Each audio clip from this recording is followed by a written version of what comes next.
It's almost impossible to fire a public school teacher for incompetence. Go ahead and try and you'll find out. But it turns out it's very easy to get one fired for thought crimes. Until recently, Peter Vlaming taught at a high school in West Point, Virginia, but he was recently fired. Why? Because he refused to use male pronouns to refer to a biologically female student. He didn't use female pronouns. Instead, he just used the student's name, avoiding pronouns entirely. For that, he lost his job. Peter Vlaming joins us along with his attorney, Sean Boyles. Thank you both very much for coming on. So, Peter, the first question I think in most people's minds is going to be, did you in some way insult the student? Were you cruel to the student? Was there something untoward that you said to the student? Not at all. Not at all. I love and respect all of my students, including the student in question. And I did everything I could to accommodate the student's new identity. Yes. I used the new name. I avoided feminine pronouns. Yes. But male pronouns were a bridge too far. But I did everything in my power to accommodate and show respect towards this student and this student's choices. So you never attacked the student or said, I disagree with what you're doing, or made the student, belittle the student or anything like that? Not at all. And it's not my place as a public school teacher to give my view on that subject. I'm a French teacher. I teach French. Interesting. Hey, Sean, have you ever seen a case like this? A teacher fired for not saying something? No, Tucker. To our understanding, this is the first time in the country. And we should make clear, Tucker, that all we're asking for is that tolerance be a two-way street here. Pete respected this student. All he still asks for is that respect be extended to him and to his rights. Right. This is a case of compelled speech, really. Pete was actually fired for what he would not say. Right. So what's so interesting is, Peter, and I'm taking what you're saying on faith, but we've called around and everyone we've talked to confirms your account. You didn't attack the student. You used a female name, the name of this student.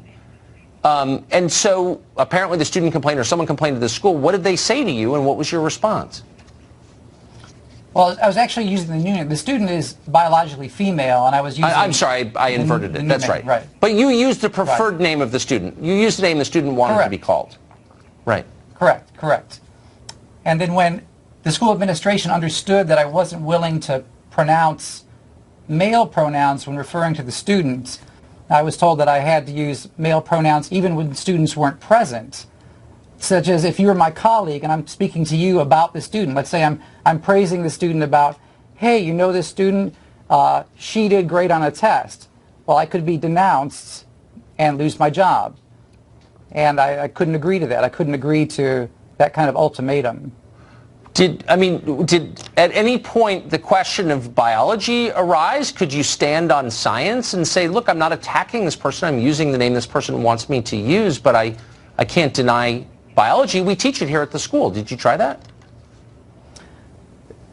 I reiterated my respect for the student and for the student's choices, but that male pronouns were a bridge too far. Tucker, we should point out that the school actually took a position contrary to biology.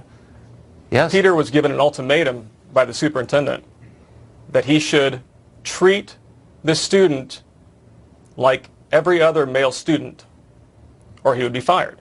And that would include using male pronouns. That's, of course, I've never seen anything like this. And I wish we had more time, but very quickly, Peter, can you tell me, is it as hard as the rest of us think it is to get a public school teacher fired for incompetence?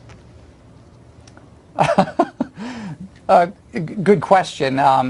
It wasn't my case, obviously. Yeah, I know. I have a good record. I had a good record at my high school. I enjoyed teaching. I enjoyed that school district. So this has nothing to do with incompetence. This has to do with not adopting a very specific ideology about human nature. Right, of course. I mean, if you should have just been incompetent, you'd still be teaching there, like a lot of other incompetents, I'm sure. Peter, Sean, thank you very much. This is a really sad and yet important story, and I'm grateful that you came and told it to us. Thank you, Tucker. Pleasure. Thanks.